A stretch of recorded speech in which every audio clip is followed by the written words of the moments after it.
Israel और Iran के बीच तनावपूर्ण हालात के बीच अब फ्रांस ने एक ऐसा फैसला लिया जिसने इजरायल को गहरा झटका दिया है। शनिवार 15 जून को जहां फ्रांस ने इजरायल के सैन्य हमलों को सही ठहराया था, वहीं महज 24 घंटे बाद यानी रविवार 16 जून को फ्रांस ने पेरिस एयर शो में इजरायल की सैन्य ताकत के प्रदर्शन पर रोक लगाकर यू टर्न ले लिया है। इजरायल इस वर्ष के पेरिस एयर शो में अपनी प्रमुख रक्षा कंपनियों Israel aerospace industries, Rafael advance defence systems, Elbit systems, U vision और एरोनॉटिक्स के जरिए अपनी उन्नत सैन्य तकनीक का प्रदर्शन कर रहा था।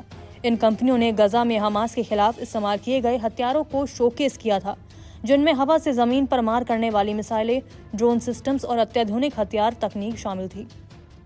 रॉयटर्स की रिपोर्ट के मुताबिक जैसे ही इजरायली हथियारों की प्रदर्शनी शुरू हुई, फ्रांसीसी अधिकारी सक्रिय हो गए। उन्होंने पहले उन स्टॉल्स को ब्लैक वॉल से ढकने का आदेश दिया और फिर साफ निर्देश दिए कि वे हथियार हटाए जाएं जो गाजा युद्ध में प्रयोग किए गए थे। इसमें एल्बिट सिस्टम्स और ब्लूबर्ड एरो सिस्टम्स के कई हथियार शामिल थे। इजरायल ने फ्रांस के इस कदम को यहूदी विरोधी करार दिया। इजरायली रक्षा मंत्रालय ने सवाल उठाया कि जब पहले फ्रांस ने इन हथियारों की प्रदर्शनी के लिए मंजूरी दी थी तो अब अचानक ये पाबंदी क्यों लगाई गई। इजरायल ने इसे राजनीति से प्रेरित फैसला बताया है। फ्रांस के विदेश मंत्रालय ने इस फैसले का बचाव करते हुए एक आधिकारिक बयान में कहा, हम अपने देश में उन हथियारों का सार्वजनिक प्रदर्शन नहीं होने दे सकते जिनका प्रयोग हालिया मानवीय संकट में हुआ है। ये भी कहा गया कि फ्रांस हथियारों के व्यापार और प्रदर्शन को लेकर अंतर्राष्ट्रीय मानवाधिकार मानकों का पालन करता है।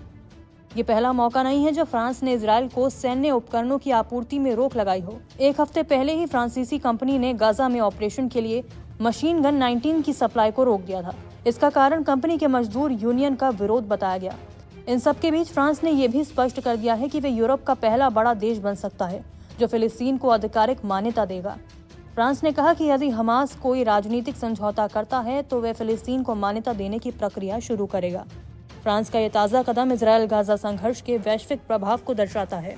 जहां कुछ दिन पहले तक फ्रांस इजरायल का समर्थक दिख रहा था, वहीं अब अंतर्राष्ट्रीय दबाव और मानवाधिकारों को ध्यान में रखते हुए उसने इजरायल की सैन्य छवि को पेरिस एयर शो में सीमित कर दिया है। ये न सिर्फ कूटनीतिक रूप से बल्कि रक्षा सौदों के लिहाज से भी इजरायल के लिए एक बड़ा झटका माना जा रहा है। नमस्कार, मैं हूं मानक गुप्ता। अगर आपको हमारा ये वीडियो पसंद आया हो तो इसे लाइक और शेयर जरूर करें और हाँ, हमें सब्सक्राइब और फॉलो करना ना भूलें ताकि आप देश और दुनिया की कोई खबर मिस ना करें। तो जुड़े रहिए हमारे साथ और देखते रहिए न्यूज़ 24।